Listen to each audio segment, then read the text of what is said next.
Hey, I'm Kate. My story isn't the kind you're used to, it's a bit rough around the edges, kind of like me, I guess. I was only 5 when my dad decided he'd had enough. Just up and left one day. My mom, Clara, she didn't take it too well. Can't say I blame her, but I sure as hell got the short end of the stick. Kate, do your damn chores. Clara's voice would cut through the silence of our small, cluttered house like a knife. She had this way of making me feel like I was nothing but a burden. I'm doing them, Mom. I'd shoot back, trying to keep my voice steady. I learned early on that talking back only made things worse, but sometimes I couldn't help myself. She'd just scoff, muttering something about me being just as useless as my dad. That stung. I didn't even remember him that well, but according to Clara, I was a spitting image, a constant, living reminder of the man who left us. Most days, she'd be out, trying to scrape together a life for us, or that's what she claimed. I spent a lot of nights alone, or worse, with her friends who barely tolerated my presence. Keep an eye on Kate, she'd say, as if I was some pet she couldn't be bothered to care for. The few times she was home, affection was in short supply, a head pat here, a distracted aha there as I tried to tell her about my day. It was like talking to a wall. One evening, I tried to hug her. I just wanted to feel like her daughter, you know? She stiffened up and pushed me away. What do you want now? She snapped, eyeing me like I'd asked for the moon. Nothing, I mumbled, stepping back. I learned to stop asking for hugs after that. School wasn't much better. I was the quiet kid, the one with the hand-me-down clothes, and the absent mom at every parent-teacher meeting. Why is your mom never here, Kate? The other kids would ask. What was I supposed to say? That she didn't care? One day, Clara came home in a foul mood, worse than usual. She'd had a fight with one of her friends, the kind that was supposed to watch me, but just let me fend for myself. Why can't you be more like other kids, Kate? Look at you, sitting there with your stupid books. You're just like your father, a complete waste of space. I bit my lip, holding back tears. Arguing would only make it worse. Sorry, Mom, was all I could say, even though I didn't understand what I was apologizing for. I lay in bed that night, the silence of the house echoing loudly around me, its emptiness a stark reminder of how unloved and unwanted I felt. I made a silent promise to myself that I wouldn't end up bitter and alone like Clara. I didn't know how yet, but I had to believe there was more to life than this never-ending cycle of neglect. Then, almost as if fate had heard my silent pleas, Mark came into our lives. Mom married him in a whirlwind romance, and suddenly, it seemed like we were a family again. But that brief illusion of normalcy shattered when Lily was born. With her arrival, I faded into the background, a ghost wandering the halls of what no longer felt like home. Kate, look at your sister. Why can't you be more like her? Mom would often say, her eyes fixated on Lily with a warmth and affection that I hadn't seen in years. I tried to recall the last time she had looked at me that way, but my memories came up empty. I would shrug, attempting to brush off the sting of her words. What do you mean, Mom? I'd ask, though I knew better than to expect an answer. She sighed, a sound thick with frustration and disappointment. Lily is so put together, so delicate, and you're always in those baggy clothes, hiding who knows what. You could be pretty if you tried. Sometimes Mark would interject, his voice a calm, gentle mediator in our often stormy household. Clara, Kate's fine the way she is. She's smart, kind. But Mom would cut him off, her voice ice cold. I'm talking to my daughter, Mark. Stay out of this. The divide between Lily and me only grew as she embraced her role as the cherished child. She knew she was the favorite and used it to her advantage, sabotaging me with a smile. Mom, Kate won't share her makeup with me, Lily would lie, knowing full well I barely had enough for myself. I bought that for both of you, Mom would snap at me without bothering to check the truth. Why do you always have to be so selfish? I would start to respond, only to be silenced by a look from her. Mark, bless his heart, tried to make peace, but his efforts were often in vain. One evening, as I helped Lily with her homework, she deliberately knocked her glass of juice over my papers. "Oops," she said, not a hint of remorse in her voice. "Lily, apologize to your sister," Mark said firmly, having witnessed the scene. Lily pouted, turning her manipulation skills on full display. "I didn't mean to, Daddy." "I'm sorry, Kate," she lied, her apology as empty as her gaze. Mom walked in at the tail end, her eyes darting between us. Without missing a beat, she sided with Lily. "Kate, can you see she's sorry? Stop making a scene and clean this up." I cleaned up the mess, the injustice of it all burning in my chest. It was always the same, Lily's word against mine, and I was always the villain in Mom's eyes. One day, feeling a mix of desperation and longing for a connection, I called Mark Dad in a moment of vulnerability. It slipped out as naturally as breathing, but the fallout was immediate and harsh. Mom's face twisted into a mask of fury. "How dare you? You have a father, Kate, and Mark is not him. You're just trying to replace him because he didn't want you." Her words were like a physical blow, knocking the air from my lungs. Mark looked stricken, caught between his wife and stepdaughter, a silent witness to my humiliation. My voice broke, the hurt too deep for tears. I thought. What? That you could just pretend everything's okay? That you could make us a perfect little family? Mom's voice was venomous, each word a pointed dagger aimed straight at my heart. In the end, I retreated to my room, the sound of Lily's laughter echoing behind me.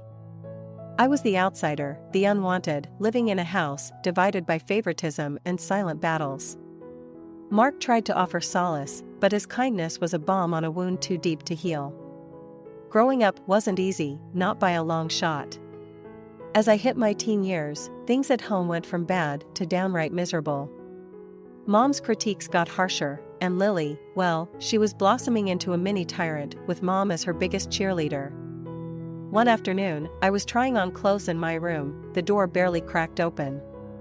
I could hear Lily's snickers from the hallway. "Look at Kate, trying to dress up, like putting lipstick on a pig," she jeered, not even bothering to lower her voice. I flinched, the sting of her words hitting harder than I wanted to admit.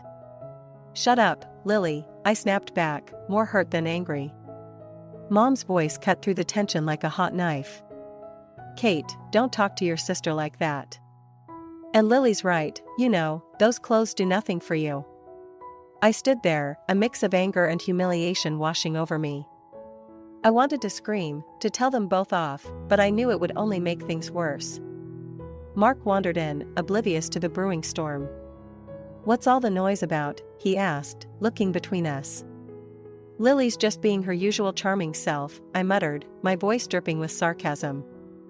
Mark sighed, a look of resignation on his face. "Girls, can't we all just get along for once?" "Tell her to stop picking on me then," Lily whined, playing the victim as usual. Her tactics were familiar, but no less infuriating. Her ability to twist situations to her favor was a talent she wielded with expert precision, and once again, I was left standing, feeling the familiar crush of being the outcast in my own home. She always did. "I'm not the one starting things," I protested, but it fell on deaf ears. Mark just shook his head and walked away, leaving me to fend for myself yet again. The next day at school, I overheard some kids talking about a party. For a fleeting moment, I entertained the idea of going, of being normal, for a change. But then reality crashed back in. I couldn't bring anyone home. Mom would make sure any friend or boy I liked would run for the hills with her comments. One evening, Mom was on one of her tirades about my appearance. "You could be pretty if you actually tried, Kate. Look at Lily, she takes care of herself."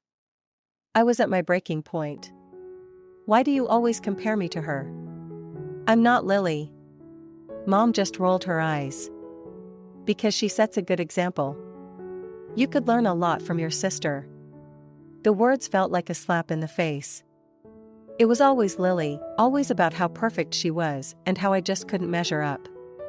I stormed off, my heart pounding in my chest. Alone in my room, I let the tears come. It was clear I was the odd one out in this family, the constant disappointment. No matter how hard I tried, it felt like it would never be enough. Finding love should have been exciting, right? For most people maybe, but for me, it felt like walking through a minefield blindfolded. After everything at home, I was hungry for a bit of tenderness, something real and warm. But every time I thought I found it, boom, everything blew up in my face. I met Jake at work. He was funny, had a killer smile, and didn't seem to mind my awkwardness. We hit it off, and for a minute there, I thought, hey, maybe this could be it. One night, I decided to bring him home, thinking it'd be safe. Big mistake. Kate, who's this?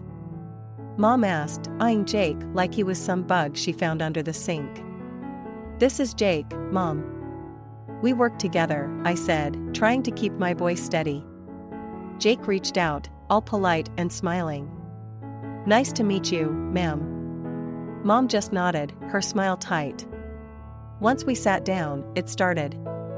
It was like she had a radar for my vulnerabilities. So, Jake, Kate's not much of a looker, but she's got a good heart, I suppose. Keeps her room clean, that's something, right? Mom's voice was all sweet poison, her words slathered in fake honey.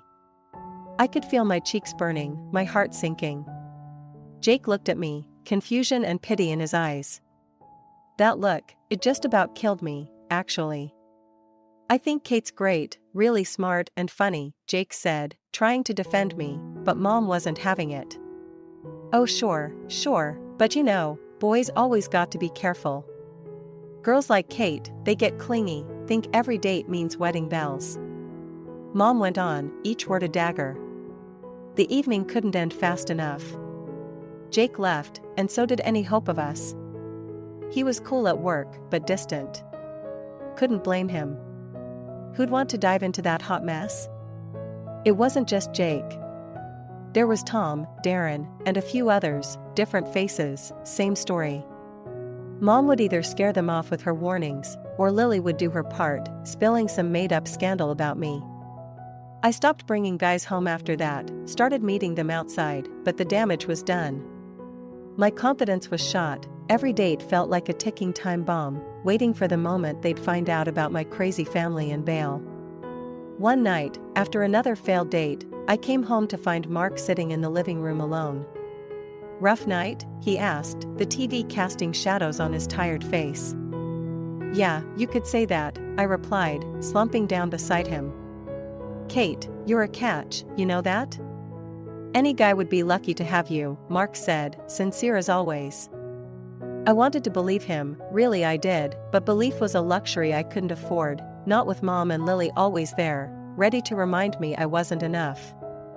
Thanks, Mark. Just got to keep looking, right? I forced a smile, but inside, I was crumbling. Yeah, keep looking. He's out there, Kate, someone who'll see you for the amazing person you are, Mark encouraged, his optimism a faint light in the darkness. I nodded, not really convinced, but grateful for Mark's belief in me. Maybe one day I'd find someone who looked past the mess, saw me, and stayed. Until then, I'd keep searching, hoping for a love that could withstand the chaos of my life. A few years down the road, and here I am, Kate, at 27, carving out a slice of life for myself. I've got a decent job as an economist at this big company, and I've been living in my little slice of independence, a small apartment that's all mine. But the real game changer was meeting Alex. He's not just some guy, he's the guy, the one I can actually picture the whole till death do us part scenario with. One evening, lounging on my thrift store couch, Alex turned to me, his eyes serious, but kind. Kate, he started. I know how complicated my family dynamics are, but facing them seemed more daunting than ever. Alex, ever supportive, took my hand, his thumb brushing against mine. Hey, we all have our brand of crazy at home. How bad can it be? He asked with a lightness I wished I could feel. I sighed, the weight of years heavy on my shoulders, and I spilled the beans about the whole ordeal with Mom and Lily, not leaving out a single gritty detail. Surprisingly, he didn't bolt. Instead, he squeezed my hand tighter. We'll face them together, he said, and just like that, I felt a bit braver. So, I bit the bullet and called Mark. Out of everyone, he's been a steady rock in the shifting sands of my family drama. Mark, I've got news. I'm seeing someone, Alex, and we're engaged. There was a pause, and then, Kate, that's fantastic. When do we get to meet him? Mark's enthusiasm was like a warm blanket. He didn't skip a beat, jumping straight to when, not if. I let out a breath I didn't know I was holding. Soon, Mark. I'm a bit on edge about Mom and Lily. Don't you worry, I'll smooth things over on this end. Just bring that young man over. It's about time there was some good news around here. Hanging up, I turned to Alex, who'd been watching me with a mix of curiosity and concern. Well, Mark's on board. Looks like we're doing this, he grinned, pulling me into a hug. See, step one down. We'll handle the rest just fine. But as the day approached, I couldn't shake off the nerves. Meeting Alex's folks went better than I could have hoped. They were warm, welcoming, everything you'd want in potential in-laws. It gave me a sliver of hope, maybe too much. Now, as I paced the length of my living room, I tried to muster that same hope for the upcoming dinner at my family's house. Alex, ever the optimist, assured me it would be all right, but deep down, I knew the storm that was brewing. It was going to be a showdown, my past against my future. But with Alex by my side, I felt a tad more courageous. Still, I couldn't help but run through every possible scenario, each ending more dramatic than the last. Kate, it'll be okay, Alex said, catching me mid-pace and pulling me into his arms. Whatever happens, we're in it together. The air was thick as Alex and I approached my mom's house, both of us bracing for what was coming. Nodded, understanding more than I had expected anyone to. No worries, Kate. It's clear she has her, let's say, ambitions and methods. But hey, I'm here with you, not the accolades. The drive back to our place was quiet, the night's events settling around us like a thick fog. The way Mom had switched gears the moment she realized Alex's professional stature was both embarrassing and sadly predictable. She had always valued success and appearances over genuine relationships, a trait that tonight was on full display. Your mom really knows how to play the game, huh? Alex said after a pause, trying to make light of the situation. Yeah, she's always been like that. Ambitious to a fault, especially when it comes to using others to elevate her own status, I replied, feeling a mix of resentment and resignation. But you know, it's kind of funny, Alex continued, squeezing my hand. She thinks she's being slick, but it's so obvious. It's almost like watching a bad play, where you can predict every line before it's spoken. I chuckled, grateful for his perspective. Exactly. It's all a performance. And tonight, you were the guest star. Alex grinned. Well, I hope I played my part well. Just remember, I'm on your team, and no amount of schmoozing from your mom can change where my loyalties lie. That reassurance meant the world to me. Despite the undercurrents of manipulation at dinner, Alex's steadfastness reminded me that not everything in my life had to be a battle. There was simplicity and honesty in what we had, a stark contrast to the family dynamics I had grown up with. As long as we're clear on that, I think we can handle whatever your mom throws our way, he said confidently. Thanks, Alex. Honestly, having you there made all the difference. It's like you're my shield against the craziness of my family. And you're mine against the rest of the world, he replied, pulling me closer. It was a perfect moment of peace after a tumultuous evening. As we drove under the starlit sky, I felt a sense of security that had been absent for much of my life.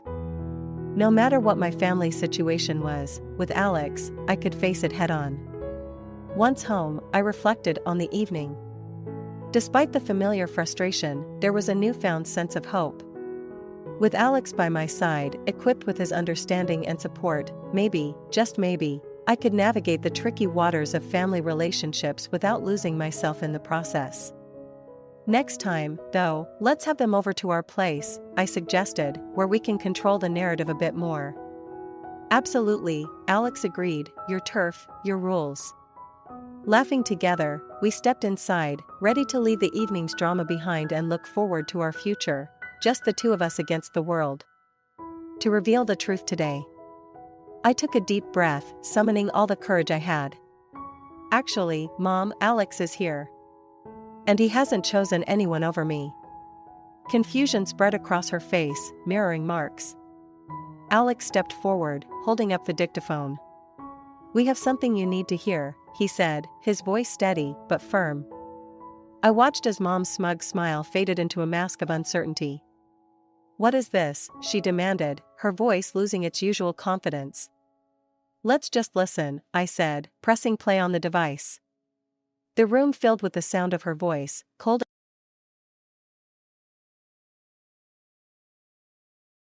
Finally, I'm rid of that baggage. Starting today, my parents are moving in with me at my house. As soon as my parents passed away, my husband Mike, having demolished our family home, stood in front of its site and blurted this out to me, standing there in shock. What are you talking about? Have you lost your mind? Hurry up and bring the inheritance to our place. At his words, I couldn't help but burst into laughter. So that's what this was all about. I realized. What? Why are you laughing? Don't you guys know what you're talking about? Mike and my in-laws looked at me quizzically as I laughed. It was then that I told them the truth. My name is Misery Nathaniel. I was born the eldest daughter to ordinary office worker parents. I have one brother, a very normal family. I married Mike when I was 29, and we had 2 kids. Juggling work and parenting, I suddenly found myself at 55.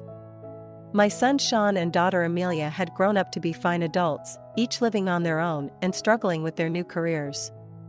Now was the time to relax with my husband. It was an ordinary life, but I was happy.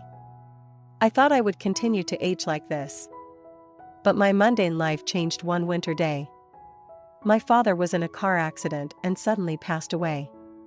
He was only 72 at the time. Our whole family was engulfed in grief, especially my mother, who was so depressed she couldn't even eat. Mom, I know it's hard, but you have to eat, I told her time and time again. I know, but I just don't have the appetite. It feels like there's something stuck in my chest, she would reply. My brother and I thought she was just emotionally distressed and watched her for a while. However, she rapidly lost weight. In just half a month, worried, I took her to the hospital. Cancer. The diagnosis from the doctor left me in shock. The cancer was advanced, and surgery wasn't an option. With about a year left to live, I hadn't had the chance to really take care of my parents yet. Just when I thought I had lost my father, now my mother too was facing this.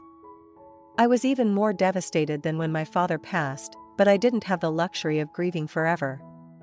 My brother lived far away and couldn't be relied upon, so it was up to me to take care of my mother. I immediately told Mike that I wanted to live with my mother. My days started early and ended late, as I took on the role of caregiver for my mother. Waking before dawn, I'd tiptoe through the quiet house, careful not to disturb Mike, who, despite his reluctance to help, at least maintained his silence in these early hours. The first task was always to prepare a light breakfast for my mother, something nutritious yet easy to digest. I became adept at crafting meals that were both appealing and health-conscious, given her frail state. After breakfast, I would help her with her morning routine, which involved a myriad of medications that needed to be taken at specific times. The labels on the bottles became a familiar sight, and I meticulously tracked each dosage, ensuring nothing was missed. Her gratitude was evident in her weak smiles and gentle pats on my hand, a silent communication of her appreciation. The rest of the morning would pass in a blur of chores and care. Cleaning the house had fallen entirely on my shoulders, and while it was physically exhausting, there was a therapeutic rhythm to it, sweeping, dusting, doing the laundry, that provided a sense of normalcy amidst the upheaval. In between, I would check on my mother, adjusting pillows, chatting about memories, or simply sitting with her, holding her hand while she rested. Afternoons were a repeat of the morning's tasks, punctuated by lunch preparations. I tried to keep our meals varied and interesting, a small daily challenge that brought a hint of creativity to my otherwise routine-filled days. Sometimes, I would open the windows to let in the fresh air and the sound of neighborhood life, children playing, birds chirping, which seemed to lift her spirits, if only just a bit. Despite the demanding schedule, the physical proximity to my mother allowed for moments of heartfelt conversation and sharing. We revisited old stories, laughed over past family events, and sometimes, delved into more serious discussions about what was to come. It was during these conversations that I felt the weight of our situation most acutely, yet also drew strength from our bond. Evenings brought their own set of challenges as fatigue from the day set in. Preparing dinner, helping my mother get ready for bed, and ensuring the house was locked and secure for the night often left me drained. But every night, as I finally sat down to catch my breath, I felt a profound sense of fulfillment. Despite Mike's distant attitude and the physical toll it took on me, being there for my mother in her time of need was a decision I never regretted. During those moments, sitting apart from Mike at the funeral, a surge of loneliness washed over me. I had always envisioned a partner who would stand by me through both joy and grief, yet here I was, feeling isolated in a crowd of mourners. This stark reality stung sharply, contrasting deeply with the support and presence of my brother and his family, who were pillars of strength during such a somber time. As the whispers of distant relatives grew louder, hinting at discord between Mike and me, I couldn't help but feel the weight of their speculations adding to the already heavy atmosphere. It wasn't just about sitting together, it was a symbol of unity that Mike seemed indifferent to. Despite the pain and the sense of betrayal that gnawed at me, I found myself defending him in low whispers, brushing off the gossip with half-hearted explanations that even I didn't fully believe. Returning home after the funeral was another ordeal. The house felt emptier without my mother's presence, and the silence was a stark reminder of her absence. Mike's behavior hadn't improved. If anything, it seemed as though he was relieved that the obligations tied to my mother were now behind us. This realization only deepened the rift between us, making our conversations more strained and infrequent. In the weeks that followed, I tried to find solace in routine, busying myself with work and home life, attempting to mask the growing void within. Yet, every evening as I sat across from Mike at dinner, the space between us felt like a chasm. His continued detachment was a bitter pill to swallow, and I found myself longing for the companionship and empathy that were glaringly absent. The emotional toll of nursing my mother, coupled with Mike's indifference, left me exhausted and resentful. I missed the camaraderie and support that a spouse is supposed to provide.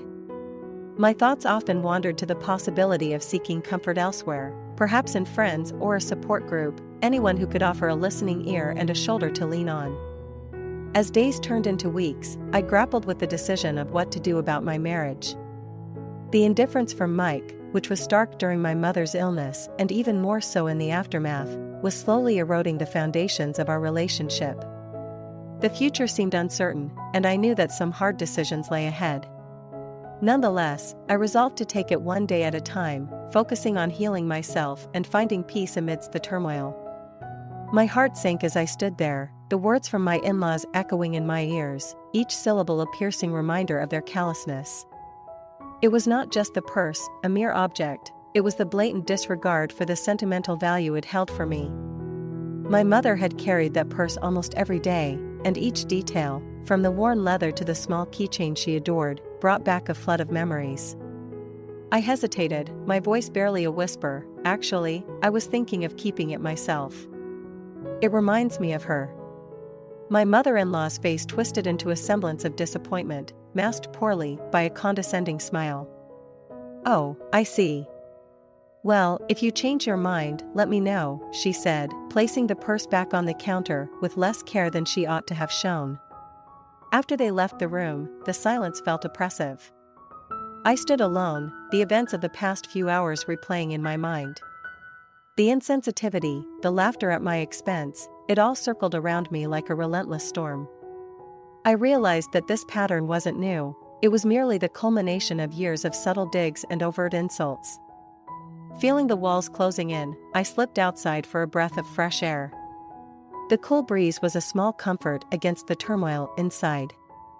I leaned against the porch railing, my thoughts racing. The realization that my marital home had never truly been a sanctuary hit me hard. It had always been a battlefield of sorts, where I fought to maintain my dignity and sanity against constant belittlement. As I stood there, the night growing deeper, I contemplated the vast gulf between the life I had envisioned with Mike and the stark reality I was living. The disconnect between us had grown too wide to bridge with mere patience and understanding. It was clear that what I needed wasn't just space, but a reevaluation of our entire relationship. Determined not to let this night of revelation go to waste, I made a mental note to seek counsel. Perhaps a therapist could help me navigate these troubled waters, or maybe it was time to confide in a close friend who could offer a fresh perspective.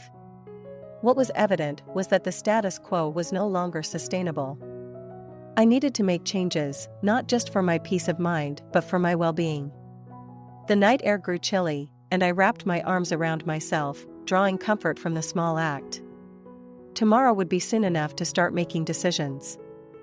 For now, the quiet of the night was a balm, soothing the raw edges of my frayed emotions.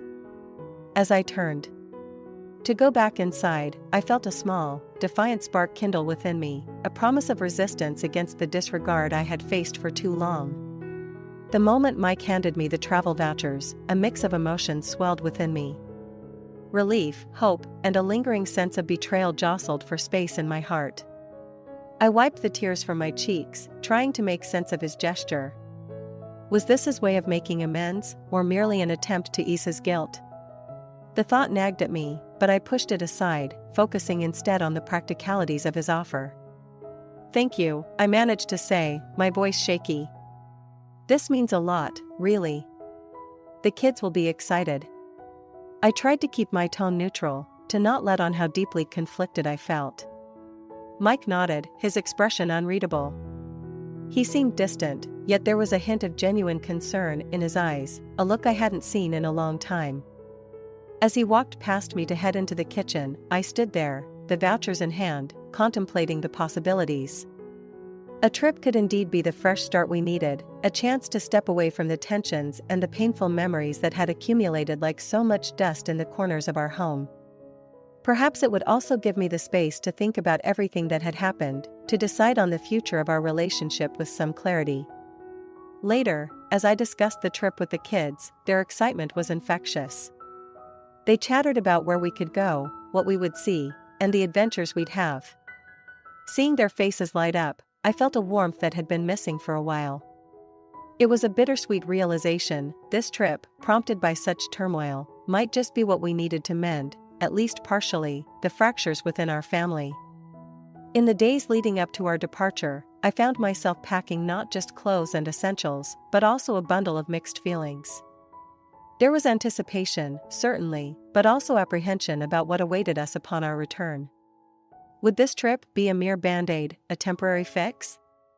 Or could it truly be the catalyst for a deeper healing? The night before we were set to leave, I sat down alone in the living room, the house quiet around me. I thought about Mike, about us. The trip was a gesture, yes, but the road to reconciliation, should we choose to walk it, would be long and undoubtedly difficult. Yet, as I turned the travel vouchers over in my hands, I realized that perhaps this was also an opportunity to start anew, not just in location but in understanding and, hopefully, in forgiveness. As the moonlight streamed through the window, casting gentle patterns on the floor, I felt a cautious optimism begin to take root. Maybe, just maybe, this journey would lead us back to each other. The ground beneath me felt like it was crumbling, much like the family home that was now just a memory. As I stood there, staring at the empty lot where my childhood had unfolded and my parents had lived out their last days, the betrayal cut deep. Mike's words echoed in my ears, his intent clear and cruel. It wasn't just about the inheritance or the house, it was the sheer disregard for any sentiment I held dear. My mind raced as I tried to comprehend the full extent of what had happened. How could he? How did he even manage this without my knowledge? Legalities, documents, permissions, my thoughts were a tangled mess of confusion and anger. Mike and his parents just watched, their smiles wide, enjoying the shock on my face. It was a scene so surreal, it took my breath away.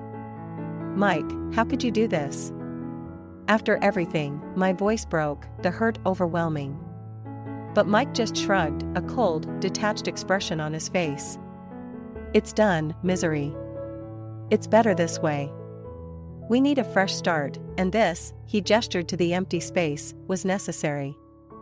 Bring whatever is left from your parents' things to our place. It's time you fully joined my family now." The audacity of his words was staggering. This wasn't just a breach of trust, it was a calculated move to erase my past and force me into a life where only his wants and needs mattered. I felt a rising panic, but also a growing resolve. This was not a situation I could let stand, not just for my sake, but for the respect and memory of my parents. "I won't be bringing anything," I said firmly, my voice steadier than I felt. "And I won't be moving in with you. This is unforgivable, Mike." His expression hardened, the faux affability disappearing. "You don't have a choice. Everything you had is gone. You're nothing without me." That stung, but it also ignited something within me, a fierce determination to prove him wrong, to reclaim my independence. I took a deep breath, steadying myself against the emotional storm. "I will always have a choice, Mike. And I choose not to be part of this deceit any longer." Turning away from him and his gloating parents, I walked back to my car, the fragments of my shattered heart sharp in my chest. The drive away from what was once my sanctuary was one of the hardest things I had ever done. Tears blurred my vision, not just for the loss of the physical structure, but for the end of what I had believed my marriage was. As I drove, I thought about the next steps. Legal counsel, staying with friends, rebuilding, it all lay ahead. But for the first time in a long time, I felt a spark of something that had been dampened for too long: hope. Hope that beyond the betrayal, a new beginning could be forged, one where I was no longer overshadowed by someone else's cruel designs. The lawyer's office became a sanctuary of sorts in the following days, a place where the chaos of my life was distilled into something resembling order. Each meeting provided clearer steps on how to address the illegal demolition and betrayal I had experienced. The lawyer, a kind yet sharply intelligent woman, meticulously laid out the legal repercussions Mike and his father faced for their actions. It was a complicated case, but she was optimistic about the potential for significant legal recourse. Demolishing a property without proper permits and consent, especially one not in their name, is a serious offense, she explained, her tone firm yet reassuring. There are laws protecting property rights, and based on the details you've provided, we can pursue charges of destruction of property and possibly fraud, given the deceptive way they managed to send you away. The thought of taking legal action was daunting. The legal system was a realm I had hoped never to need to navigate in such a personal capacity. Yet, here I was, discussing terms like civil suits and restitution. My initial fear gradually morphed into determination. This wasn't just about the house or the inheritance, they had tried to strip me of my dignity and my past. I couldn't let that stand. "We'll need to gather evidence and possibly get statements from the company that rented out the demolition equipment," the lawyer continued. "I'll handle the inquiries there. Meanwhile, it would help if you could gather any documents related to the property and any correspondence with Mike or his parents that might illustrate their intent." As I left her office, a plan forming in my mind, the weight of my initial despair began to lift slightly. There was a long road ahead, no doubt filled with challenges and possibly painful revelations, but the thought of holding Mike and his parents accountable offered a sliver of solace. Over the next few days, I stayed with a close friend who offered not just a spare room but a listening ear and unwavering support. In her company, I found moments of peace amidst the storm. We spent evenings poring over old photos and documents I had saved, some of which proved to be crucial in building the case. Each piece of evidence I found felt like a small victory, a reclaiming of the truth from the web of lies Mike had woven.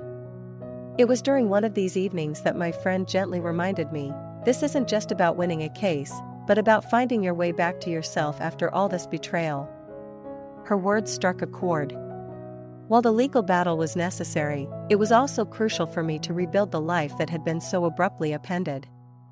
I started to think about after the lawsuit, where I would live, how I would move forward in my relationships, and most importantly, how I would heal. As I lay in bed that night, the moon casting a gentle glow through the window, I realized that the path to recovery would be long and uncertain. Yet, I felt a quiet strength building within me. This ordeal had shown me the worst of what people could do, but it had also reminded me of my resilience. No matter the outcome of the legal proceedings, I was already on my way to reclaiming my life, piece by piece. With each word Mike spoke, trying to justify the unjustifiable, my resolve only hardened. If he's truly sorry, then he'll agree to the settlement, I reiterated firmly, my voice steady despite the tumult of emotions swirling within me. The audacity of his excuses, attempting to manipulate the situation to make his life easier at the expense of my own home, was astonishing and deeply hurtful. Mike was silent for a long moment on the other end of the phone. I could almost hear him grappling with the reality that I was no longer the passive partner he had taken for granted. I need to talk to my dad about this. I'll call you back, he finally said, a hint of resignation in his tone. The line went dead, leaving me alone with my thoughts. The next few days were a blur of activity. My lawyer prepared for all possible scenarios, from further negotiations to an actual court case if it came to that. I spent long hours discussing details, reviewing documents, and occasionally pausing to reflect on the surreal turn my life had taken. The support from my friends and family during this time was my anchor, providing not just practical help but emotional strength. Finally, Mike called back, his tone subdued. My dad and we've discussed it, and we'll comply with the settlement. We'll pay the damages as outlined in the notice, he said. The words were not accompanied by an apology, the absence of which stung, yet I was not surprised. Mike's pride and his skewed perspectives were too ingrained for a simple change of heart. Thank you for making the right decision, I responded, my voice calm but cold. Please coordinate with my lawyer for the specifics. I expect everything to be handled promptly. As I hung up, a sense of relief washed over me, mingled with sorrow. This victory, if it could be called that, was Pyrrhic. The house was gone, a pile of rubble and memories, and with it, a part of my past. Yet, this was also a beginning, a painful but necessary step towards reclaiming my life and autonomy. In the weeks that followed, I focused on rebuilding, both literally and metaphorically. The settlement money would not bring back my family home, but it provided the means to start anew somewhere else, a place where I could make new memories, untainted by betrayal. I started looking at properties, considering each potential new home not just for its walls and windows, but for the fresh start it represented. During this time, I also began to see a therapist, working through the deep-seated feelings of betrayal and upheaval. Each session helped unravel a bit more of the tangled emotions and helped me understand that while the house was a symbol of my past, my true home was something I carried within me, built out of my resilience, my relationships, and my capacity to forgive, if not forget. As I signed the papers for a new house, I felt a cautious optimism about the future. The road ahead was still fraught with challenges, but for the first time in a long while, I felt ready to face them, knowing I had found strength I never knew I possessed. How can you just smile at a time like this? We know that Mike has been selling Grandma's belongings. It's not just about the items, it's about the memories and the respect owed to her. Mike's mother's smile faltered, her expression turning into a confused frown as she looked between Amelia and me. Selling belongings? Mike, what is this all about? She turned to her son, her tone demanding an explanation. Mike looked cornered, his usual bravado nowhere in sight. Under the combined glare of his wife, daughter, and now his own mother, he finally cracked. Okay. I did list those items, but I was just trying to make some room, and maybe get some money to help with the legal costs. I thought, his voice trailed off under my incredulous stare. You thought what? That you'd further profit from your destruction? I interjected sharply, my anger flaring again at his audacity. These aren't just items to be sold, Mike.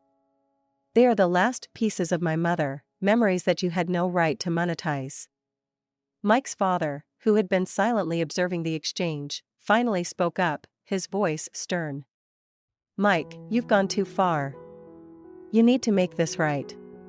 He looked genuinely upset, a sharp contrast to his usual indifference. Encouraged by his father's words, I pressed on. I want every single item back, Mike. Cancel the listings immediately and gather everything you've taken. And this isn't just about the belongings, it's about the trust you've shattered. You need to start making amends, and this is only the first step. Mike nodded, looking defeated and ashamed. I'll get on the app and delete the listings now. I'll gather everything up, nothing has been sold yet, I promise. He pulled out his phone, starting to fumble through the app under our watchful eyes. Amelia, still visibly upset but slightly mollified by the turn of events, stood beside me, her presence a comforting support. We'll be waiting, she said, her voice firm. As Mike worked on undoing his latest misstep, his mother approached me quietly. I'm sorry, Misery. I didn't know he'd done something like this. If there's anything else we can do to help fix this mess, please let us know. I nodded, feeling a mix of vindication and deep sadness. The situation was far from resolved, but reclaiming my mother's belongings felt like a small victory in the wake of so much loss. Amelia and I decided to wait there until Mike had rectified his mistake, ensuring that he followed through on his promises. The drive back to Amelia's house was quiet, each of us lost in our thoughts. The betrayal had cut deep, but today's actions were a step towards healing, a small stitch in the fabric of our frayed relationship. As we pulled into the driveway, I felt a weary sense of hope. The road to recovery was long, but perhaps not impossible. I tried to calm the storm of emotions within me. Mike, being family doesn't excuse the actions taken against me and the memory of my mother. It's about respect, something that's been sorely lacking. My voice was firm, trying to imprint the gravity of the situation upon him. Mike's responses were frantic and disjointed. I know, I'm sorry, it's just everything's gotten out of hand. I'll talk to my mom, we'll figure this out, I promise. Just, please, think about the good times too. I sighed, feeling a profound sadness. Good times don't erase bad actions, Mike. They don't erase betrayal or theft. You need to make things right. It's not just about apologies, it's about actions. If you're truly sorry, show it. Actions, Mike, not just words. We ended the call with an uneasy silence hanging between us. As Amelia and I drove back from the police station, I reflected on the whirlwind of events that had upended what I had once thought of as a stable life. My trust in Mike had been shattered, not just by his initial betrayal, but now further by his complacency in his mother's schemes. Upon arriving back at Amelia's place, I sat down with her and discussed our next steps. We need to ensure that all the items are returned, I told her, and we must keep pushing for the compensation for the house. It's not just about the money, it's about accountability. Amelia nodded, her earlier anger replaced with a resolute determination. We'll see it through together, she affirmed. You're not alone in this, Mom. The following days were filled with logistical challenges. We coordinated with the police to retrieve the sold items from Mike's mother and ensured they were stored securely. We also continued to push the legal proceedings for the compensation Mike owed. Each step was taxing, but necessary to rebuild the sense of security that had been so abruptly destroyed. As I lay in bed each night, the silence of Amelia's guest room was a stark reminder of the upheaval. Yet, there was a strange solace in taking decisive action, in not allowing myself to be victimized any further. With each day, my resolve strengthened, bolstered by Amelia's unwavering support and the small victories we achieved together. Despite the pain, this ordeal was a powerful reminder of my own resilience and the importance of standing up for oneself. It was a lesson in the harsh realities of trust and betrayal, but also in the possibility of recovery and redemption, even when it seemed most unlikely. Upon hearing about the will, my thoughts were conflicted. It was clear that Mike's father had made his plans with particular intentions, perhaps as his way of making amends or preserving some legacy. Yet, the fact that he wanted Sean to inherit the house, despite the recent turmoil, added a layer of complexity to an already complicated situation. I reached out to Sean, curious to hear his thoughts. When we spoke, he was as surprised as I was about the inheritance. "Honestly, I don't know what to do with the house. After everything that's happened, it feels more like a burden than a blessing," Sean confided, his voice heavy with resignation. "You don't have to decide anything right now," I suggested gently. "Take your time. Think about what's best for you and your family. And remember, you're not obligated to accept it if it doesn't feel right." Sean expressed his gratitude for the support, but I could tell he was torn. He had always had a complicated relationship with his grandfather, who had been both a stern figure and a doting patriarch. Now, with the house as a potential inheritance, Sean had to navigate the difficult waters of familial obligations and personal feelings. As for myself, my interactions with Mike had left a sour taste. His father's diagnosis and subsequent passing had been a stark reminder of the fragility of life, and while I felt a profound sadness for the man's suffering, the bitterness of past conflicts couldn't be easily forgotten. Mike's callous remarks during his father's illness, juxtaposed with his panic at the diagnosis, highlighted a hypocrisy that was hard to overlook. In the days following the funeral, as I reflected on the man Mike's father had been, I struggled with mixed emotions. It was difficult to reconcile the harshness of his words with the inevitable empathy one feels towards someone facing mortality. This emotional turmoil was compounded by the ongoing legal battles with Mike, which were far from over despite his father's death.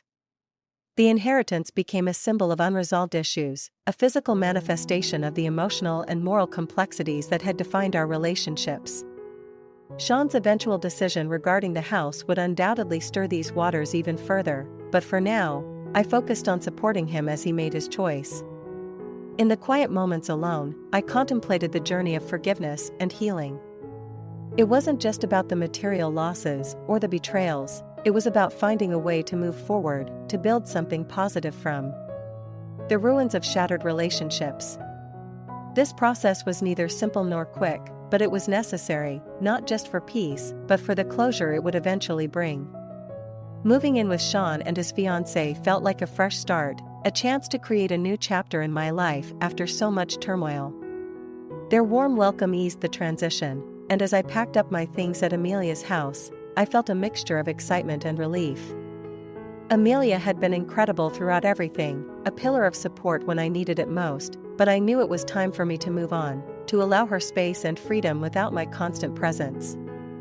As Sean and his fiancée laid plans for their new home, I found myself getting involved in the design and layout, ensuring it was a place that would feel welcoming and comfortable for all of us.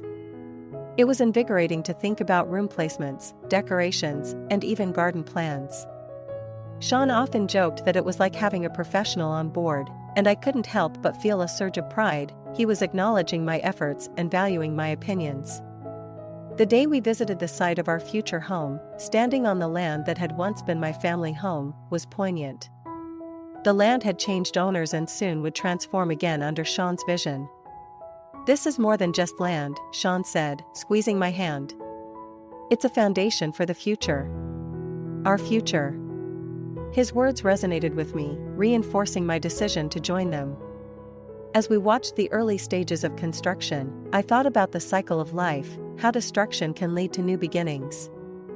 The house that had been a symbol of family conflict was now the ground on which a new family connection would be built. It felt like a fitting resolution, a way to honor the past while looking forward to the future. During my last night at Amelia's, we sat down for a quiet dinner, reminiscing about the past months and discussing future plans. "You always have a home here, you know," Amelia said, her voice thick with emotion.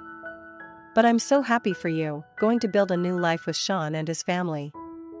"I'll be just across town," I replied, smiling through the bittersweet feelings. "You're not getting rid of me that easily." The move itself was smooth. Sean and his fiancée made sure everything was perfect for my arrival. As I unpacked my belongings and set them up in my new room, the sense of belonging was overwhelming. It wasn't just the physical space that welcomed me, but the promise of family and connection.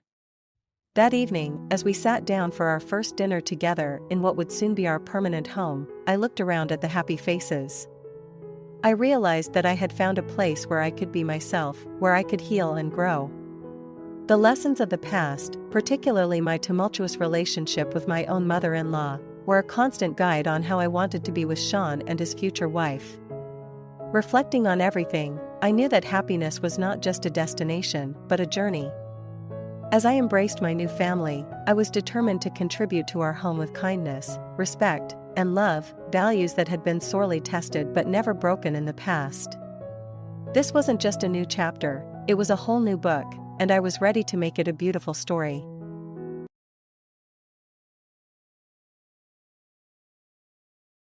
I'm Emma, a 34-year-old who has transitioned from being a photographer to a full-time mom. The world that I once saw through the precise frame of my camera now circles endlessly around my sleeping infant in the next room.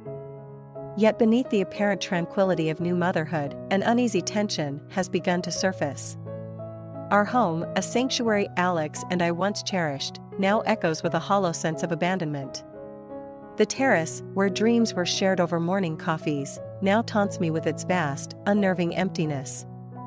Our once vibrant garden lies silent, bearing witness to the expanding void in our lives. I vividly recall the day we returned from the hospital with our newborn. I had envisioned a homecoming filled with warmth and joyful tears. Instead, I was met with Alex's distant gaze, which barely concealed his indifference. "Honey, aren't you excited? Say hello to your son," I urged, my voice quivering as I attempted to disguise the tremor of unease. Alex's fleeting glance at our child lacked warmth, his words were perfunctory. "Yeah, he's great. I'm just not good with babies, you know. Give me time." But it wasn't merely about the baby. The Alex I fell in love with, who once filled our home with laughter and optimism, seemed to have dissipated. Each evening, he returned from work wearing exhaustion like a mask, his words few and hollow. One night, as I rocked our son in the quiet of his room, the silence enveloping us grew unbearable. "Alex, we need to talk. This distance, it's not just about the baby, is it?" He sighed, his gaze fixed on some distant point beyond the walls of our deteriorating haven. "Emma, don't start. I'm tired. Work's a mess. I don't need another lecture." His words, dismissive and cold, ignited a mix of anger and fear within me. "Lecture? Alex, look at us, at our family. You're a father now, and I feel like I'm doing this all alone." For the first time, he really looked at me, his eyes cold and distant. "What do you want from me, Emma? A parade? I'm here, I'm working, I'm providing. What more do you want?" His response stung, each word widening the chasm that had formed between us. "I want you, Alex.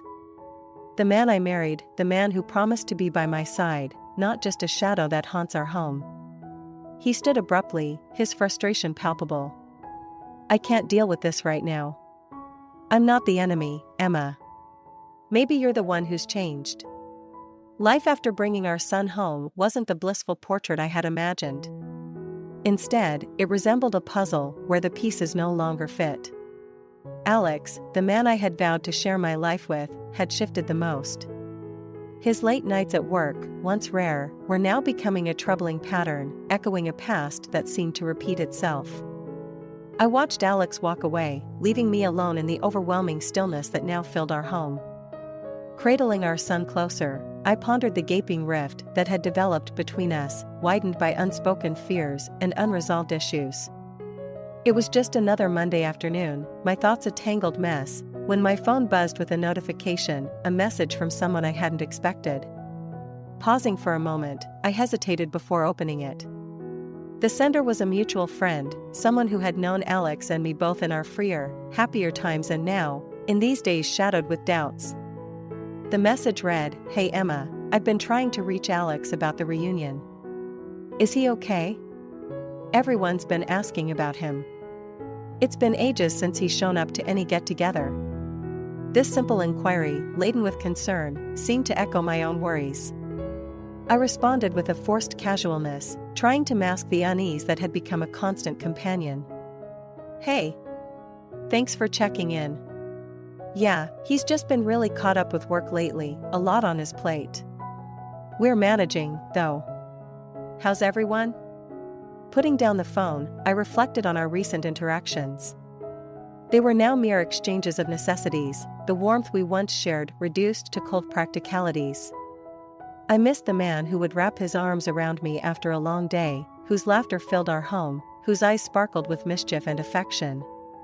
That Alex seemed like a ghost now, his essence replaced by a stranger who shared his face but not his heart. As I sat there, the baby finally asleep in my arms, the quiet felt suffocating. The house, once alive with our dreams and plans, now seemed to press down on me with the weight of our growing estrangement. Alex's recent behavior, his avoidance, his late returns home, his irritation at being questioned, felt hauntingly familiar. It mirrored a time before, one we had struggled hard to move past. A time when trust was shattered and had to be painstakingly rebuilt, brick by brick. His accusation earlier that evening rang in my ears. So, what, you think I'm cheating again? The bitterness of his tone had been palpable, a sharp contrast to the emptiness that followed. The more I thought about it, the more the patterns seemed to align too closely for comfort. The late nights, the distance, the silence, it wasn't just my imagination. There was something amiss, and it wasn't just in my head. I needed answers, but I also needed to maintain a semblance of peace, at least for our son's sake. As I laid him down in his crib, his tiny hand clutching my finger momentarily, I realized I wasn't ready to give up on us, not without trying to bridge this chasm that had opened between us. I had to find a way to reach Alex, to reconnect with the man I knew and loved, to ensure that the family we dreamed of could still become a reality. Maybe it was time for a more direct approach, a heart-to-heart conversation, or maybe even counseling. Something had to change, and it needed to start soon. At the door, her eyes hesitant, mirroring the discomfort that clearly clung to the situation. I was still grappling with the fallout of his betrayal, my emotions a tangle of confusion and hurt. Yet here he was, standing at my doorstep with the very woman from the photos. Emma, please, can we talk? Alex's voice broke slightly, the strain evident. The woman beside him shifted uncomfortably, as if ready to retreat at a moment's notice. I hesitated, my instinct was to close the door and shut them out, but a part of me needed to hear what they had to say, to understand the full extent of the deceit. With a silent nod, I stepped back, allowing them into the living room. The atmosphere was tense, the air thick with unspoken words as I held our son closer to my chest, his presence a comforting weight. Alex introduced her as Melissa.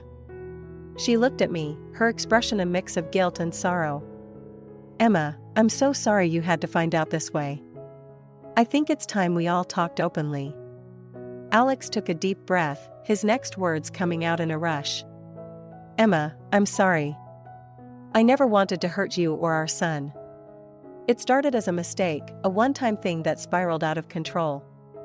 Melissa and it wasn't planned, and before I knew it, things got complicated.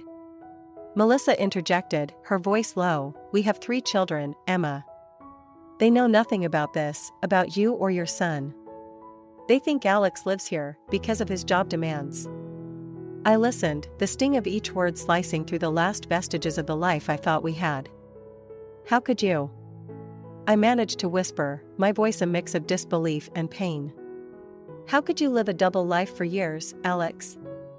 And you, I turned to Melissa, how could you be part of this knowing he has another family? Melissa's eyes filled with tears. I'm truly sorry, Emma. We wanted to tell you many times, but we didn't know how. And the longer we waited, the more difficult it became. Alex looked defeated, his usual confidence gone. I know I've ruined everything. I've been a coward, and I'm not asking for forgiveness. I just want to make things right, as much as I can. The conversation was painful, every confession and explanation like a blow to the remnants of the trust and love I once had for Alex. But it was necessary, unraveling the lies to see the stark truth of our situation. After a long discussion, Alex and Melissa left, the door closing softly behind them. I was left in the quiet aftermath, holding our son, the innocent face of my child, a stark contrast to the complex, painful adult reality swirling around us. As I rocked him gently, trying to soothe him back to sleep, my mind raced with the implications of the day's revelations. What would come next was uncertain, but I knew that whatever decisions I made, they would be for my son's future and my own peace of mind. My heart pounding and my mind racing with disbelief and fury.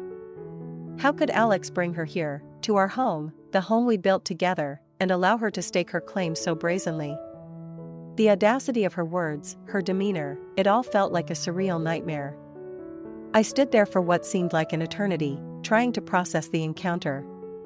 My eyes drifted around the room, each object, each photo, a testament to the life I thought we had, now shattered by the truth of Alex's double existence.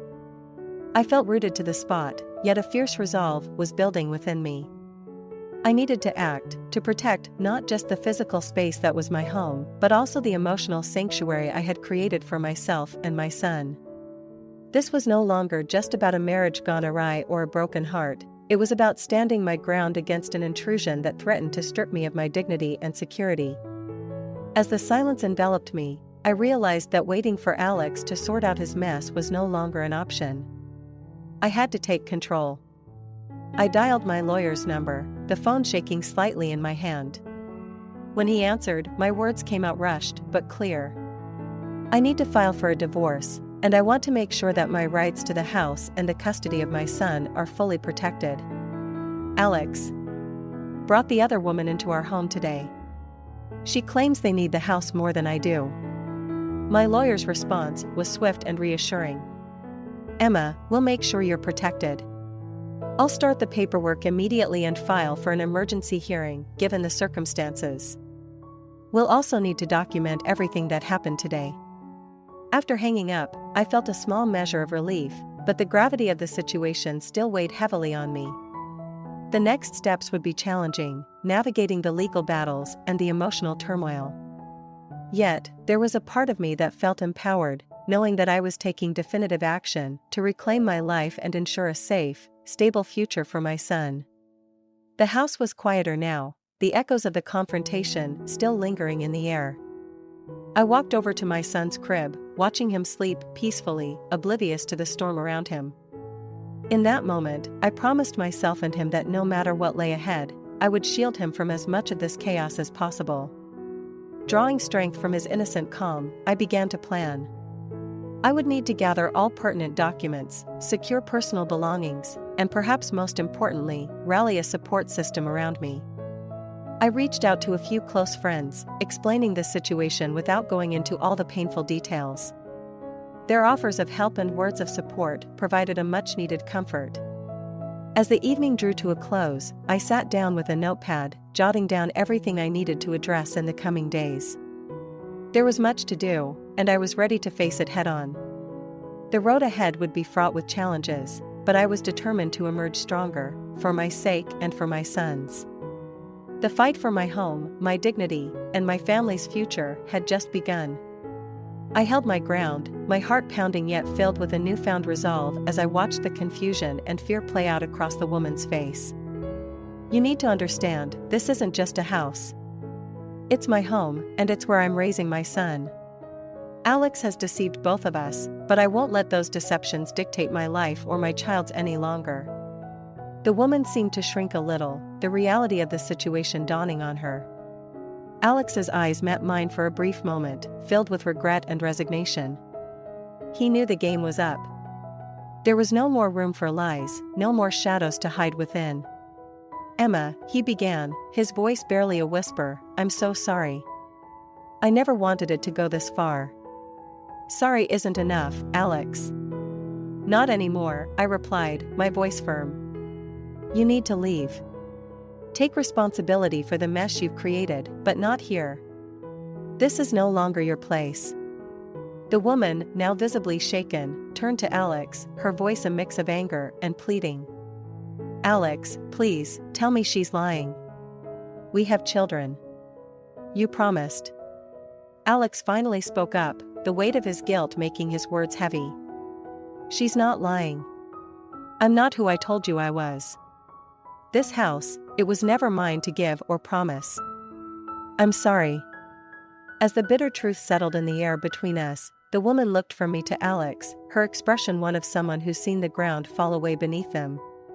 So, what are we supposed to do now? She asked, desperation creeping into her voice.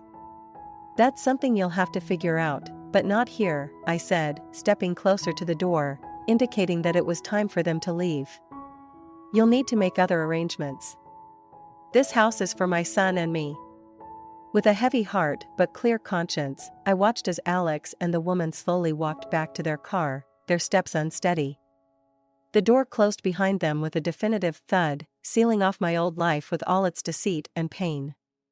As I leaned against the door, the adrenaline slowly fading, I felt a mixture of relief and sorrow. Relief that I had stood my ground and protected my sanctuary, and sorrow for the tangled webs of deceit that had led us to this moment. I walked back to the living room, where my son was playing quietly on the floor, blissfully unaware of the turmoil. I scooped him up into my arms, his presence a reminder of what truly mattered. The battle may have been won, but I knew the war for peace and rebuilding my life, was just beginning.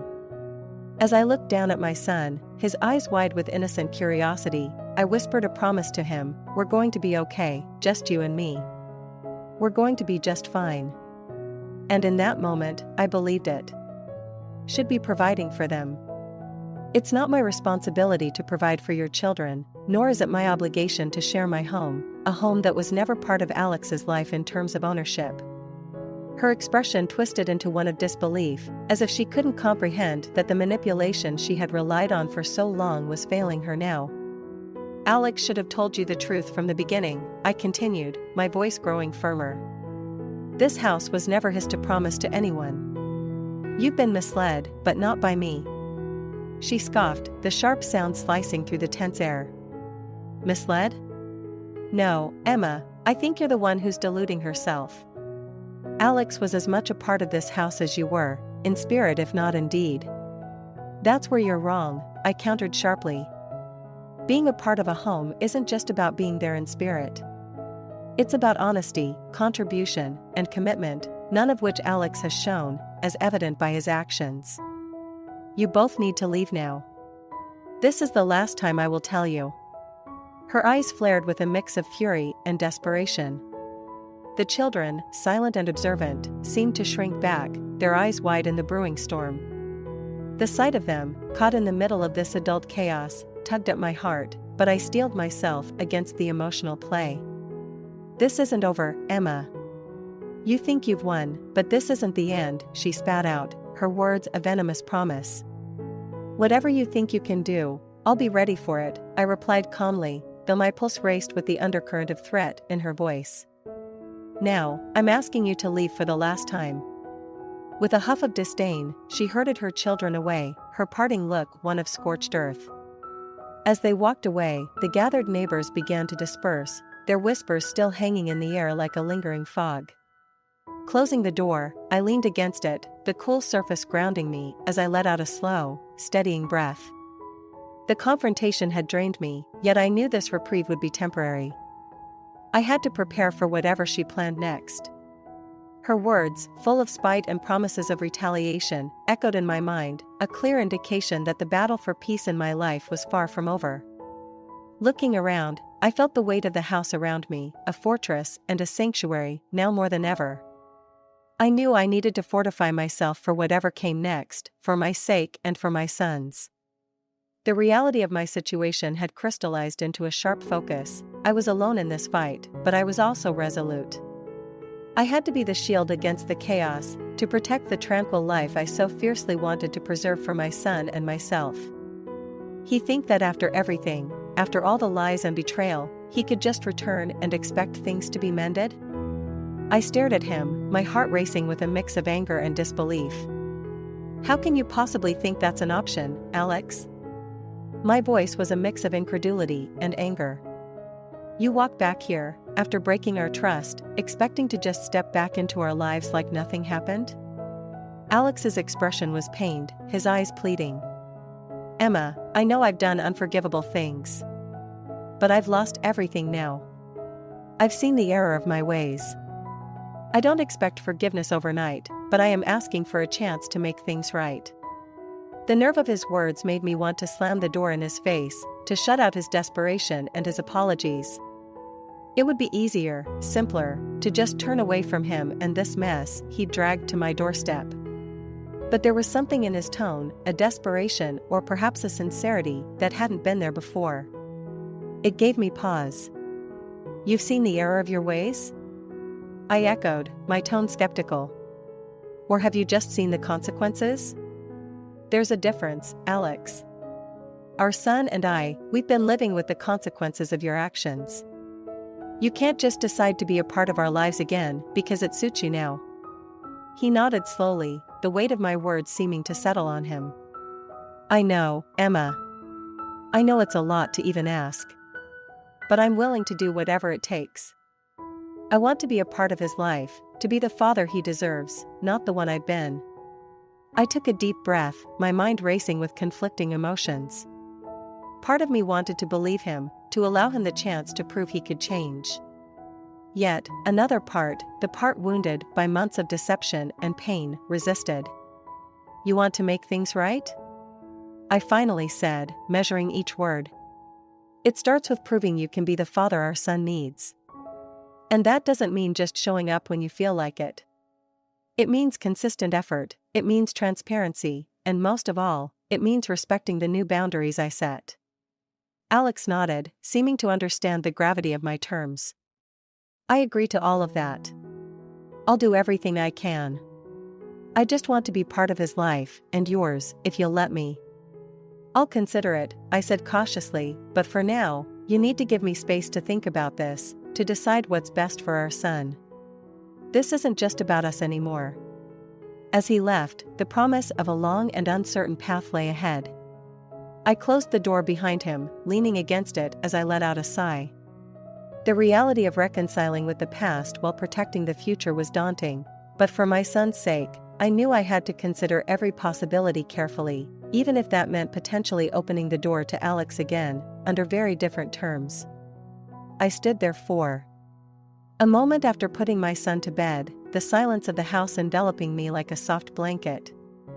The peace was a stark contrast to the tumult that had rocked our lives, but it was a welcome one. I walked back to the living room, my feet padding softly against the floor, feeling the weight of the day's emotions slowly lifting. With each step, I felt more anchored in my new reality, a reality where I was the sole architect. The freedom was intoxicating, yet daunting. For years, my life had been intertwined with Alex's, our decisions and dreams shared. Now, it was just my son and me, our path ours to shape. As I settled into the couch, I let my mind wander over the events that had unfolded. From the heartbreak of betrayal to the fierce battles for my home and dignity, each moment had tested my resolve. But they had also forged me into someone stronger, more resilient. Alex's choices had indeed changed the course of our lives, but they hadn't defined them. I had reclaimed that power, piece by piece. The quiet of the night was broken only by the soft ticking of the clock and the occasional distant sounds of the city. It was in these quiet moments that I often found myself reflecting the most. The battles I had fought weren't just for a house or against Alex's deceit, they were for my identity, for my voice. I realized that my journey wasn't just about overcoming the challenges thrown at me. It was about rediscovering who I was outside the shadows of a failing marriage.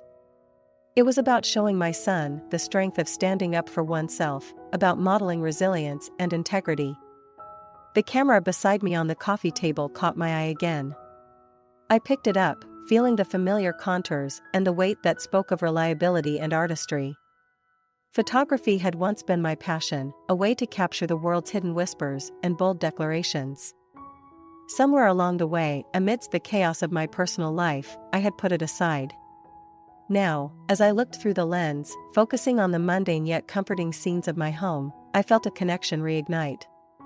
Each frame I captured was more than just an image, it was a reclaiming of my perspective, a way to see the world through my eyes, unfiltered by anyone else's expectations or betrayals. My phone buzzed again, pulling me back from my thoughts. It was a message from another friend checking in.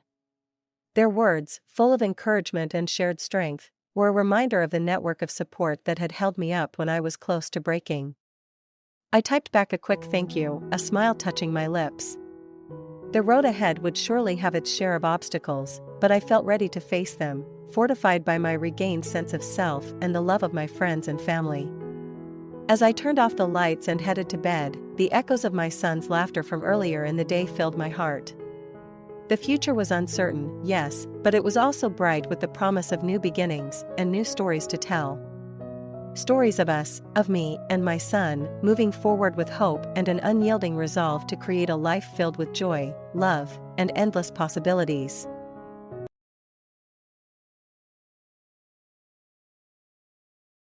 I found myself standing in the famous wine country, surrounded by lush vineyards and rolling hills, when unexpectedly, I bumped into my ex-husband.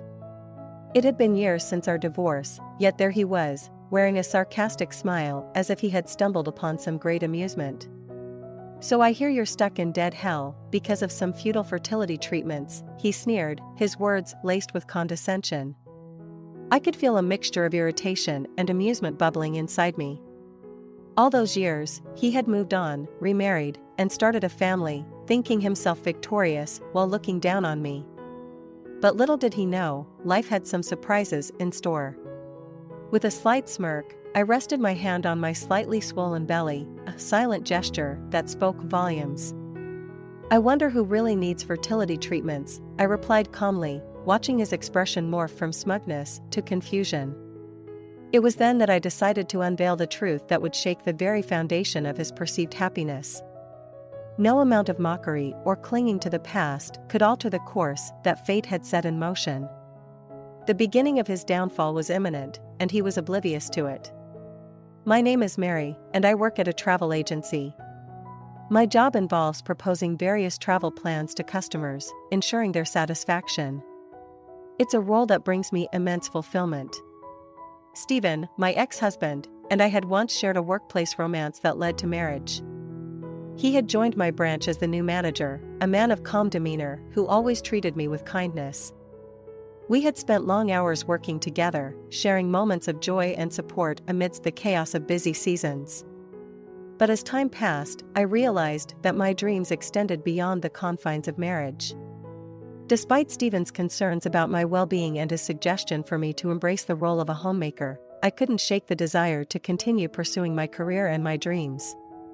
I had lived frugally, saving up money to fulfill my aspirations, and I wasn't ready to let go of that independence.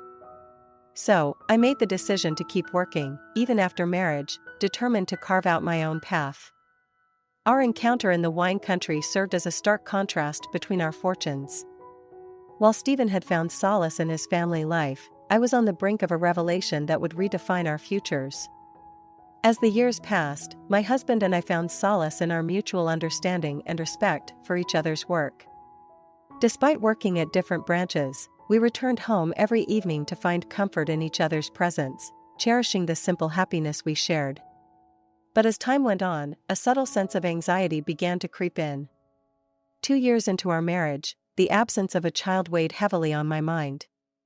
Growing up as an only child, I had always longed for a larger family, and now that desire seemed to elude me. "It's taking quite a while for us to have a baby, isn't it?" I finally broached the topic with my husband, feeling a pang of unease at our inability to conceive. My husband, ever understanding, reassured me with his calm demeanor. "There's no need to rush. They will come when the time's right," he said, his words offering a semblance of comfort. But the lingering doubt persisted within me. I wonder if I might be infertile. "Maybe I should get checked out at the hospital," I confessed, my heart heavy with worry. In his gentle way, my husband encouraged me to seek medical advice, his unwavering support a source of strength. "Don't be so down on yourself. Everything's going to be okay," he assured me, his hand soothing as it stroked my hair. Reluctantly, I embarked on a series of tests, each one a silent prayer for a glimmer of hope. And when the results came back, revealing no abnormalities, my husband's joy mirrored my own. That's great news, he exclaimed, his smile a beacon of hope. See, what did I tell you? There's no need to worry. His optimism lifted my spirits, dispelling the shadow of doubt that had clouded my thoughts. Yet, there remained one more test to be done, one that would require my husband's participation. It's likely that you won't have any issues either, but just to be safe, I want you to get tested, I explained, hoping he would understand my concern. But his response caught me off guard. Why should I get tested? Infertility is usually a woman's issue, he stated firmly, his pride wounded by the implication. I could sense his reluctance, his hesitation to confront the possibility of any shortcomings. And though I understood his reservations, I couldn't shake the nagging worry that lingered in the depths of my heart. There's no rush. We can do it when you have the time, I offered, hoping to ease the tension that hung in the air. But as the day drew to a close, silence enveloped us, the unspoken words lingering between us like a heavy weight. And in that moment, I couldn't help but wonder what the future held for us, and whether our love would be enough to overcome the challenges that lay ahead. As we stepped into my husband's family home to celebrate his mother's birthday, I couldn't help but admire the resilience and strength of the woman who had raised him single-handedly. My mother-in-law, now 65 and retired, had sacrificed so much to provide for her children, never once wavering in her dedication. I had always held her in high regard for her unwavering determination and love. With a bouquet of flowers and a thoughtful gift in hand, we were greeted by her warm smile. "Oh, what beautiful flowers! And a bath set, just what I needed," she exclaimed, her joy palpable. I felt a surge of satisfaction, confident that our gifts would bring her joy. But as the conversation shifted, her words took an unexpected turn. "I'm happy about the gifts, but I'm starting to look forward to seeing a grandchild's face," she remarked, her tone tinged with expectation. Her words hung in the air, casting a shadow over the room. I exchanged a nervous glance with my husband, hoping he would intervene. But to my dismay, he remained silent, leaving me to face the weight of her expectations alone. "I understand you're busy with work, Mary, but there are more important things than work, aren't there?" she continued, her gaze piercing. "You need to face your own health and think about starting a family. There are fertility treatments available nowadays." I bristled at the implication that my worth as a woman was tied to my ability to conceive. "I have faced my health issues. I've been tested, and there was no problem found," I retorted, my voice tinged with frustration. But her words had already taken root, planting seeds of doubt and anxiety in my mind. The deadline she imposed only served to amplify my fears, leaving me feeling trapped and suffocated by expectations that I could not fulfill. As we left my in-laws' home that evening, the weight of her words lingered, casting a shadow over our otherwise pleasant visit. And in the silence of the car ride home, I couldn't help but wonder how long I could bear the burden of her expectations, and whether my marriage would withstand the strain of unspoken resentments. As my husband and I walked home in silence, the weight of his mother's words hung heavy between us, casting a shadow over our once peaceful evening. I stole glances at his profile, searching for any sign of what he might be thinking, but his expression remained unreadable. Arriving home, he seemed intent on carrying on as if nothing had happened. "I'm starved, let's get dinner started," he announced, casually, his demeanor betraying no hint of the turmoil brewing beneath the surface. Summoning all my courage, I broached the topic that had been weighing on my mind. "Hey Stephen, about what your mom said today." I began, my voice faltering slightly. "Huh? What about it?" he replied, turning to me with his trademark smile, but I couldn't shake the feeling that it was forced. "She said she wanted grandkids, didn't she?" I pressed, my gaze unwavering. "Yeah, but since we can't have them, we just gotta wait, right?" he shrugged, seemingly unfazed. "No, that's not what I'm trying to say," I insisted, frustration bubbling to the surface. "You were the one telling me to prioritize my health over work and to consider fertility treatments. I faced the issue head-on and got tested, and there was nothing wrong." His expression shifted, and I could see the hint of defensiveness creeping into his features. "Why didn't you say anything back then? It feels like it's all being blamed on me, but it's not me who's not facing the issue," it's you, isn't it, Stephen? I pressed, unable to contain my emotions any longer. His response was swift, his voice rising in anger. What the heck? Always talking about tests. I already told you that the cause of infertility is often on the woman's side, and what Mom said wasn't wrong. It's not my fault, he shouted, his face flushed with frustration. I recoiled at his outburst, feeling a pang of guilt for having pushed him to this point. This wasn't the man I knew, the kind and understanding husband who had always been there for me. And yet, here we were, at odds over something neither of us could control. But despite our heated exchange, neither of us was willing to concede ground. We remained locked in a stalemate, unable to bridge the gap between us. I can't deal with this anymore. I'm hungry, I'm going to go get something to eat, he declared, storming out of the house, leaving me alone in the suffocating silence. As I sank onto the sofa, the weight of our argument pressing down on me, I couldn't help but wonder if it was my fault. Had I pushed too hard? Had I failed to communicate my feelings effectively? All I had wanted was to be understood, to work together with my husband to navigate the challenges ahead. But now, as I sat alone in the quiet room, the future seemed uncertain, and I couldn't shake the sinking feeling that our marriage was teetering on the edge of collapse. The quiet room became a sanctuary for my tears, the only sound echoing my own sobs as I grappled with the weight of our crumbling marriage. The next morning, my husband returned home in silence, his presence a stark reminder of the distance that had grown between us. You said you were just going out to eat. Where did you spend the night? I ventured, hoping for some explanation, some reassurance that we could mend the rift that had formed between us. It doesn't matter, he replied curtly, his words leaving a bitter taste in my mouth as he brushed past me, leaving the question unanswered. As he left for work, I clung to the hope that time would heal the wounds of our first major fight. But as the days passed, his mood remained unchanged, his distance only growing with each passing moment. He began leaving the house earlier and returning later, his weekends consumed by mysterious absences that left me feeling more alone than ever.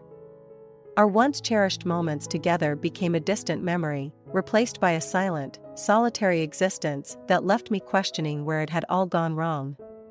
I can't even remember the times when we used to cherish our moments together, I mused, the ache of longing gnawing at my heart.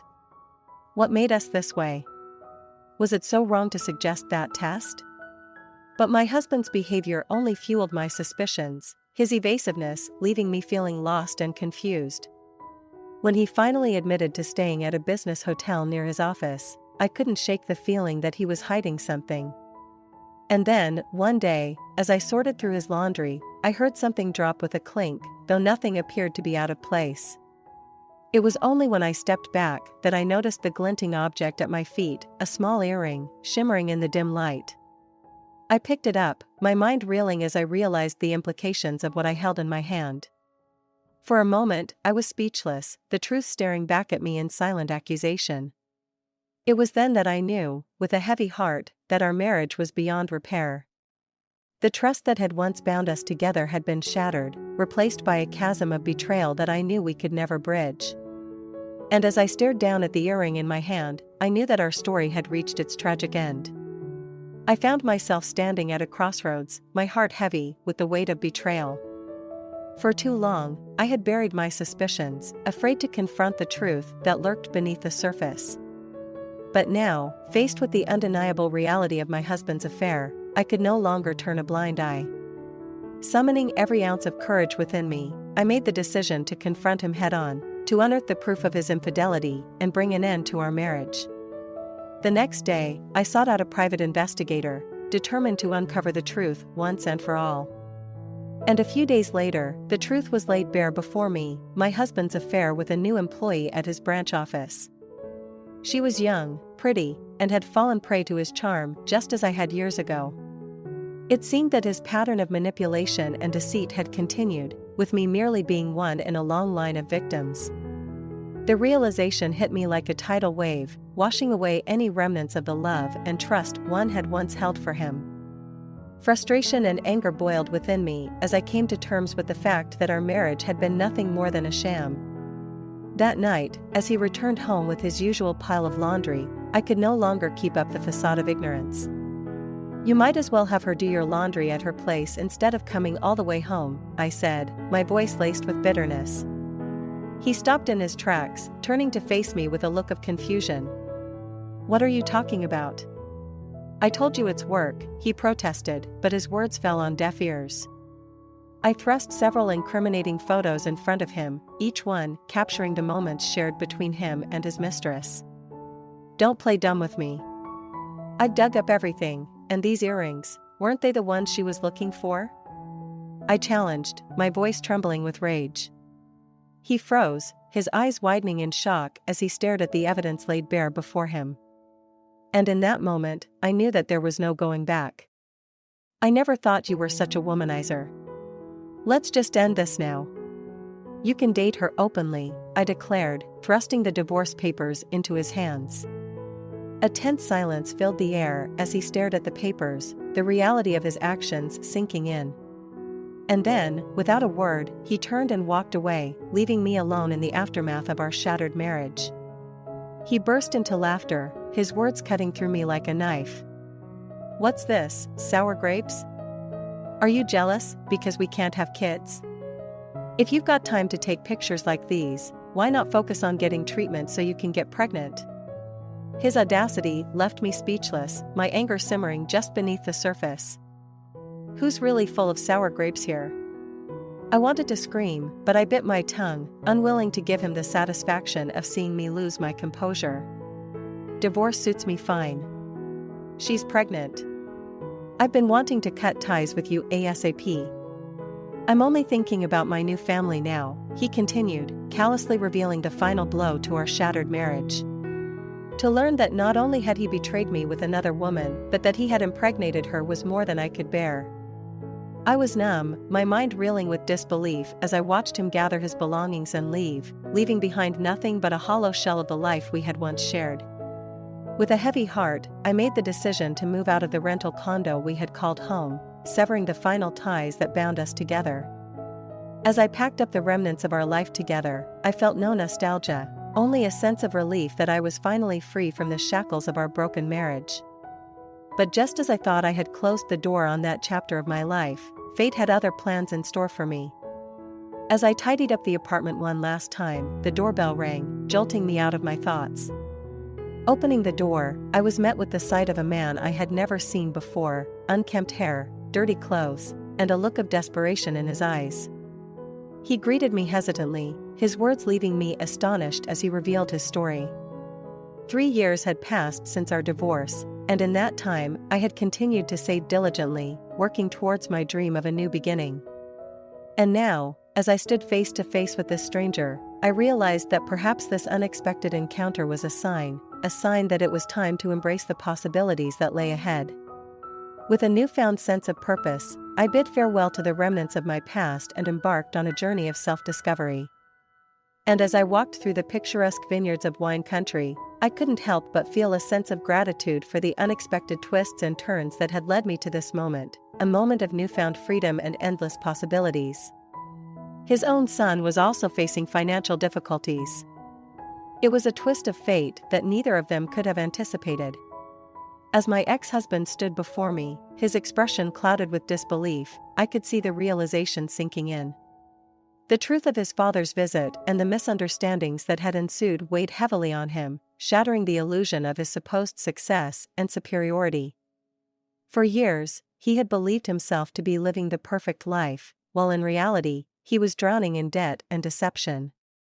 And now, faced with the harsh truth of his circumstances, he had no choice but to confront the reality of his situation. I watched as the facade crumbled before my eyes, the arrogance and contempt he had once held towards me replaced by a newfound humility and understanding. It was a humbling moment, one that forced him to confront the consequences of his actions and the impact they had on those around him. As the truth unraveled before us, I couldn't help but feel a sense of closure, a final reckoning that brought an end to the bitterness and resentment that had plagued our past. And as my ex-husband grappled with the shocking truth of his father's visit, I realized that sometimes, the greatest revelations come from the most unexpected places. In the end, it was a moment of clarity that brought us both a step closer to finding peace and moving forward with our lives. I watched as my ex-husband's expression shifted from anger to shock, his words faltering as he struggled to comprehend the gravity of the situation. For years, he had lived under the illusion of his own superiority, blind to the reality of his actions and their consequences. And now, faced with the undeniable truth of my pregnancy, he was forced to confront the possibility that the child being born to his wife might not be his own. As the weight of my words sank in, a heavy silence filled the air, punctuated only by the sounds of the bustling wine country around us. For a moment, it felt as though time itself had come to a standstill, frozen in the wake of this revelation. But as the shock began to fade, a new understanding dawned in my ex-husband's eyes, an understanding of the life I had built for myself beyond the confines of our failed marriage. It was a life filled with happiness and fulfillment, far removed from the turmoil and deceit that had defined our past. And as I stood before him, my hand resting gently on my slightly swollen belly, I realized that this moment marked a turning point, not just for him, but for both of us. For in that moment, he saw the truth of my happiness, the truth of my resilience in the face of adversity. But there was still a lingering question in the air, a question that hung between us, unspoken yet undeniable. And as my ex-husband's gaze lingered on my belly, I knew that the answer to that question would shape the course of our future in ways we could never have imagined. From my ex-husband.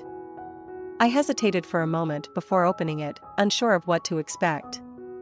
Inside, I found a handwritten note, the words penned with a sincerity that caught me off guard.